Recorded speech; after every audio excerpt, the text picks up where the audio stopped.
Doctor Baba Saheb Ambedkar open university.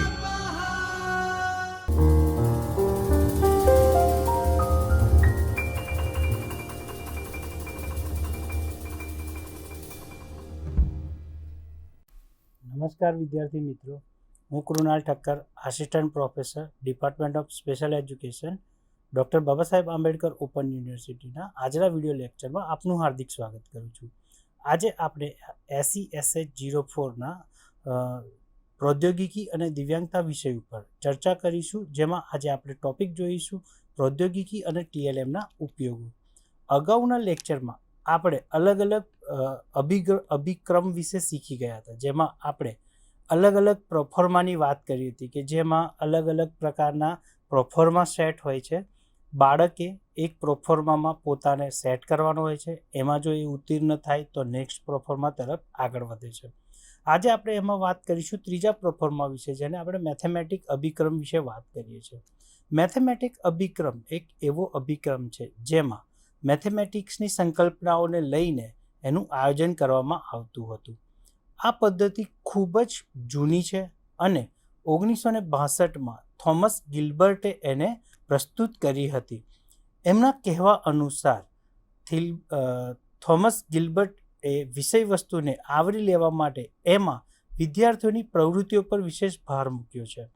આપણે સૌ જાણીએ છીએ કે ગણિત એક એવો વિષય છે કે જેમાં જ્યાં સુધી બાળકોનો સમાવેશ કરવામાં ન આવે ત્યાં સુધી બાળકોને એ વિષય સમજ પડે એમ હોતું નથી। એટલે આપણે એવું પણ કહી શકીએ કે આ બધા વિષયોમાં બાળકોને જે રટન પ્રક્રિયા કરાવવામાં આવતી હોય છે એ ન થાય અને બાળકો પોતાનું એક્ટિવ પાર્ટિસિપેશન કરે, તો એ પદ્ધતિની શરૂઆત એમણે કરી હતી, જેમાં અલગ અલગ ઉદાહરણોમાં બાળકોનો સમાવેશ કરવાનો, બાળકોનો સમાવેશ કર્યા પછી એ પ્રવૃત્તિને પોતે કરે, સમજે, શીખે અને એની વેલ્યુ એ પોતે ગ્રહણ કરે, એ પ્રમાણે એમાં પ્રવૃત્તિલક્ષી જે પ્રવૃત્તિઓ થતી હતી એ પ્રમાણે આપણે બાળકોને ગણિત શીખવતા હતા। આ અભિક્રમની અંદર મેથેમેટિક્સને ઊંધા પગલાંની હારમાળા તરીકે પણ ઓળખવામાં આવે છે। આપણને નવાઈ લાગશે કે ઊંધા પગલાંની હારમાળા એટલે એવું કેમ કહેવામાં આવે છે? કારણ કે મેથ્સને સમજવા માટે બે રીતે આપણે એને મનોરંજન તરીકે કરતા હતા। ઘણીવાર આપણે એવું પણ કરતા હતા કે જે જવાબ છે, જવાબથી પ્રશ્ન સુધી પહોંચવાની પ્રક્રિયા કરતા હોઈએ છીએ। આમ મુખ્યત્વે એવું થતું હોય છે કે આપણને જે સવાલ મળ્યો છે એ સવાલને આપણે ક્રમશઃ એને સોલ્વ કરતા અને આપણે એક ઉત્તર તરફ આગળ વધતા હતા। ગણિતમાં એ મજા પણ છે કે ઘણીવાર ઉત્તર હોય છે અને સમસ્યા સુધી પહોંચવાનું હોય છે, માટે એને ઊંધા પગલાંની હારમાળા તરીકે પણ ઓળખવામાં આવે છે। આગળ આપણે એની વાત કરીએ તો ઊંધા પગલાંની હારમાળા એવું શબ્દ કેમ વાપરવામાં આવે છે? તો જનરલી ગણિત એક એવી સંકલ્પના છે જેમાં મોટા ભાગે આપણે વિશ્લેષણ પ્રક્રિયા પર ભાર મૂકતા હોઈએ છીએ। એનું કોઈ પણ સમસ્યા હોય એનું સમાધાન શોધવા માટે એને વિશ્લેષણ કરવું, એને છૂટું પાડવું, એમાંથી કંઈક નવું મેળવવું અને પુનઃરચના કરવી, આ ગણિતના મુખ્ય સિદ્ધાંતો છે, જેમાં આપણે એનો યોગ્ય ઉપયોગ કરી શકીએ એ માટે આપણે મેથેમેટિક્સને સમજવાનું અને શીખવાનું હોય છે। કોઈ પણ સમસ્યા ઉદાહરણ રૂપે જો આપણે એને જોઈએ તો એ સૌપ્રથમ જ્યારે ઉદાહરણ તરીકે આપણી સામે અથવા વિદ્યાર્થી સામે મૂકવામાં આવે છે ત્યારે એક સમસ્યા હોય છે। એ સમસ્યામાંથી સૌથી પહેલાં શું કરવું જોઈએ, કઈ સમસ્યા સરળતાથી સોલ્વ થઈ શકે છે એ કરવામાં આવે છે, કઈ સમસ્યા માટે ઉદાહરણો પૂરા પાડવા છે, નવા સિદ્ધાંતો છે, એ દરેક વસ્તુઓની સંકલ્પના એ ગણિતમાંથી જ આપણને મળતી રહે છે। બીજું, થોમસ ગિલ્બર્ટ કહે છે કે સુદૃઢીકરણ એટલે કે જે ગણિત છે એની જે સંકલ્પનાઓ છે એની વારંવાર જો પ્રેક્ટિસ કરવામાં આવે તો બાળકોના મગજમાં એ એક એવી રીતે સ્થાપિત થઈ જાય છે કે બાળક એને ક્યારે ભૂલી શકતો નથી। બીજી ભાષામાં જો આપણે એને સમજીએ તો ગણિતની કેટલીક સંકલ્પનાઓ એવી છે કે જેને આપણે ડ્રીલ કન્સેપ્ટ કહીએ છીએ, કે જેને આપણે બાળકોને યાદ રાખવા માટે એકદમ પાક્કું કરાવી દેતા હોય છે કે આ તો તમારે કરવું જ પડશે, આ તો તમારે યાદ રાખવું જ પડશે। અને આ જે સુદૃઢીકરણનો સિદ્ધાંત છે એ એના પાયાની વાત થોમસે કરી હતી। એ એટલા માટે કે ગણિતને જો વ્યવસ્થિત અને સરળતાથી સમજવું હોય અથવા બાળકોના મગજમાં આપણે એને ઉતારવું હોય તો એ વસ્તુ જરૂરી છે કે બાળકોના મગજમાં કેટલાક કન્સેપ્ટોને આપણે સુદૃઢીકરણ રૂપે એમને આપવા જોઈએ કે આટલું તો તમને ગણિતમાં આવડવું જ જોઈએ અને આટલું આવડશે તો જ એમાં સરળ રીતે તમે આગળ વધી શકશો. અને ગણિત એક એવો વિષય છે કે જેમાં અમુક વસ્તુઓ તો એની એ જ રહેતી હોય છે, એમાં કોઈ પણ જાતનો બદલાવ શક્ય હોતો નથી. અને શક્ય નથી એનું કારણ પણ એ છે કે જો એમાં તમે જેટલું નવું એડ કરતા જાઓ, નવા નિયમો એડ કરતા જાઓ, નવી રીત બાળકોને આપતા જાઓ તો ઘણીવાર બાળક એમાં કન્ફ્યુઝ થઈ જાય છે કે તમે જે પહેલાં કહ્યું ભણાવ્યું એ બરાબર હતું કે હમણાં જે ભણાવી રહ્યા છે એ બરાબર છે. એટલા માટે સુદૃઢીકરણ શબ્દ એમના માટે બહુ જરૂરી છે કે અમુક સંકલ્પનાઓ જેમ કે ટેબલ એટલે કે ઘડિયા છે એ આપણે 1 થી 10 સુધી બાળકોના મગજમાં તો ફિટ કરી દઈએ છીએ. એને પાછળનું કારણ એવું છે કે એમાંથી જ એમની ઘણી બધી સંકલ્પનાઓ એમની જાતે જ સોલ્વ કરી શકે છે. આગળ આપણે ઉદાહરણ સાથે એ વસ્તુઓને પણ જોઈશું. ઊંધા પગલાંની હારમાળા એ મૂળભૂત રીતે નિપુણતાનું પ્રથમ પગથિયું માનવામાં આવે છે. ગણિત એક ખૂબ મજાનો વિષય છે. એની સંકલ્પનાઓ છે. જો ગણિતને રમૂજી મનોરંજન સાથે જો બાળકોને શીખવવામાં આવે તો એ ખરેખર બાળકોને બહુ મજા આપે છે અને એ ક્યારેય ભૂલતા નથી. પરંતુ ઘણીવાર એવું થાય છે કે એને સમજાવવાની જે રીત છે એ દરેકની એક સમાન ન હોવાના કારણે એ વિષય વધારે અઘરો બનતો જાય છે. ઊંધા પગલાંની હારમાળા એટલા માટે જ છે કે જે સવાલથી આપણે જવાબ તરફ આવ્યા એ જવાબથી આપણે સવાલ તરફ જઈએ તો એ પ્રક્રિયા બંને એક ઉપરથી નીચે અને નીચેથી ઉપરની પ્રક્રિયાને કહેવામાં આવે છે. બાળકો જ્યારે આ પ્રક્રિયામાંથી પસાર થાય છે ત્યારે એમને બહુ મજા આવતી હોય છે કારણ કે જે રીતે એ નીચે આવ્યા એ જ રીતે એ મતલબ એમનું જે ક્રિટિકલ એમનું જે લોજિકલ થિંકિંગ છે એ આપ વધારે મજબૂત થાય છે. એટલા માટે આપણે એને અહીંયા પાયાની પ્રક્રિયા તરીકે ઓળખીએ છીએ. આગળ જો એની વાત કરીએ તો કોમ્પ્યુટર જે સહાયક સૂચન અને અરસપરસનું શિક્ષણ બરાબર એ આ કન્સેપ્ટમાં કેવી રીતે કામ કરી શકે. સૌથી પ્રથમ આપણી જે આપણે વાત કરી રહ્યા હતા પ્રૌદ્યોગિકી એટલે કોમ્પ્યુટર અને કોમ્પ્યુટર સાથે જોડાયેલી એવી દરેક તકનીકી બરાબર. આ તકનીકી જે છે એ સૂચન આપવા માટે સહાયક બને છે અને જે અરસપરસનું શિક્ષણ છે કે આપણી આસપાસનું જે જ્ઞાન છે એ પણ આપણા સુધી પહોંચાડે છે. તો આ જે યુનિટ છે 1.5.3 એમાં આપણે એવી જ કેટલીક સંકલ્પનાઓને સમજવા જઈ રહ્યા છે જેમાં અભિક્રમિત અધ્યયનને અસરકારક બનાવવાની આ એક ઉત્તમ પ્રવિધિ છે. જેવી રીતે આપણે વાત કરી હતી કે અભિક્રમિત અધ્યયન છે એમાં એક અલગ અલગ પ્રોફોર્માનું સ્ટ્રક્ચર છે. પ્રથમ પ્રોફોર્મા, બીજો છે એને આપણે ફર્મા તરીકે યુઝ કર્યું હતું. ફર્મા 1, ફર્મા 2, ફર્મા 3 એવી રીતે ક્રમશઃ 7 થી 8 પ્રોફોર્મા છે અને એ પ્રમાણે એમાં આગળ વધવાનું હોતું હોય છે.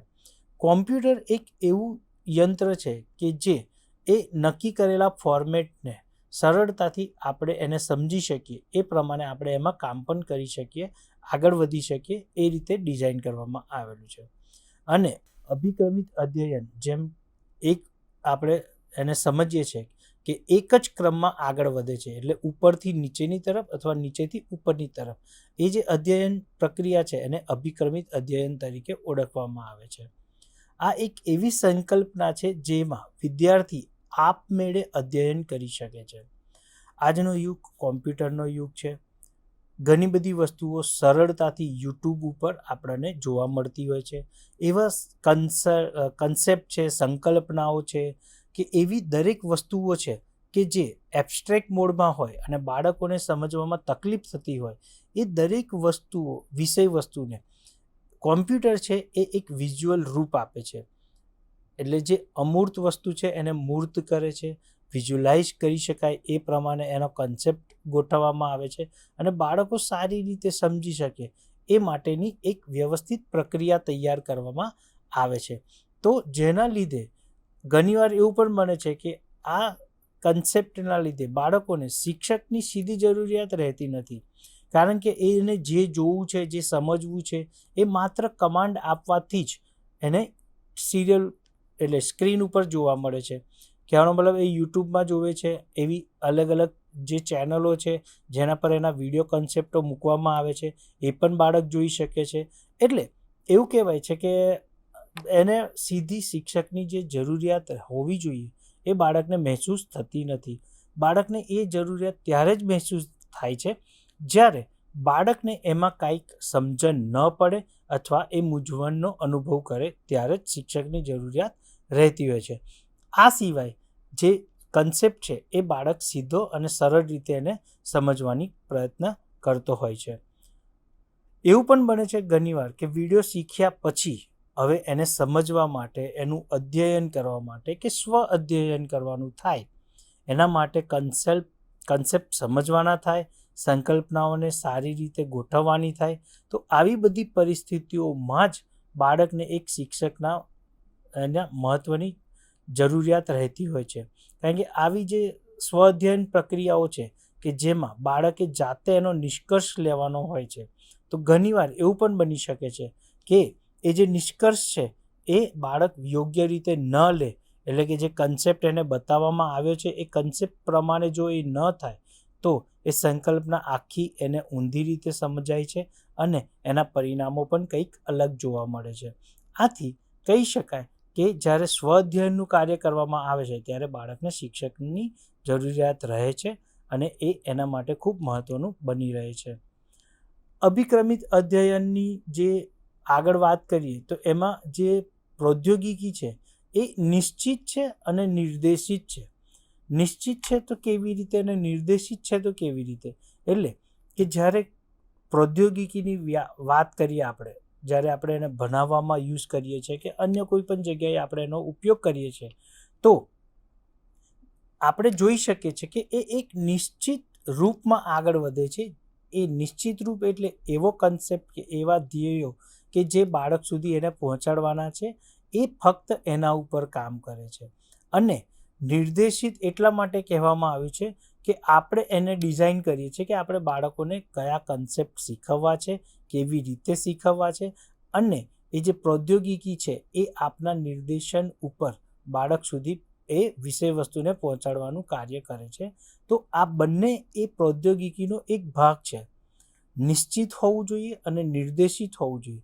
જે પણ કન્સેપ્ટ આપણે બાળકને શીખવવો છે, જે વિષય વસ્તુ બાળકની સમક્ષ લાવી છે, વિદ્યાર્થીઓની સમક્ષ લાવી છે, તો એ વિષય વસ્તુ છે એ નિશ્ચિત હોવા જોઈએ અને નિર્દેશિત હોવા જોઈએ.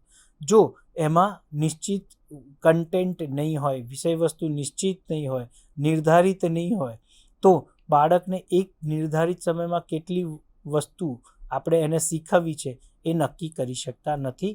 અને એ નક્કી ન કરવાના કારણે આપણે એને નિર્દેશિત પણ કરી શકતા નથી કે આજે આપણે બાળકને કેટલું શીખવીશું. પ્રૌદ્યોગિકી એ વસ્તુ માટે આપણને એક મહત્ત્વની ભૂમિકા પૂરી પાડે છે. શૈક્ષણિક પ્રૌદ્યોગિકી એ વિજ્ઞાન અને ટેકનોલોજીના વ્યવહારિક જ્ઞાનનો અને ટીચિંગ લર્નિંગ પ્રોસેસની પ્રક્રિયાનો એક વિનિયોગ છે. વિનિયોગ એટલા માટે છે કે જે ટીચિંગ લર્નિંગ પ્રોસેસ છે, જે પ્રક્રિયા છે, એ આપણે સૌ જાણીએ છીએ કે આપણે સૌ પ્રથમ નવા ટોપિકની કે નવા વિષય વસ્તુની જે શરૂઆત કરીએ છીએ એ આપણે બાળકના પૂર્વ જ્ઞાનથી કરી છે. એટલે બાળક જે કાંઈ જાણે છે એ જ્ઞાનનો આપણે વ્યવસ્થિત મૂલ્યાંકન કરીએ છીએ અને પછી એ જ્ઞાનના આધારે આપણે એને નવું જ્ઞાન આપવાની કોશિશ કરીએ છીએ. અને એ પ્રયત્ન બાળકના જીવનમાં એટલો મહત્ત્વપૂર્ણ હોય છે કે જેનાથી બાળકનું જે ઘડતર થાય છે એ સચોટ રીતે થાય છે. એટલે વિષય વસ્તુ સમજવા માટે આપણે ફક્ત વિષય વસ્તુની જરૂરિયાત હોય છે એવું નથી હોતું, પરંતુ એની સાથે આપણે ટેકનોલોજીનો યુઝ કરતા હોય છે.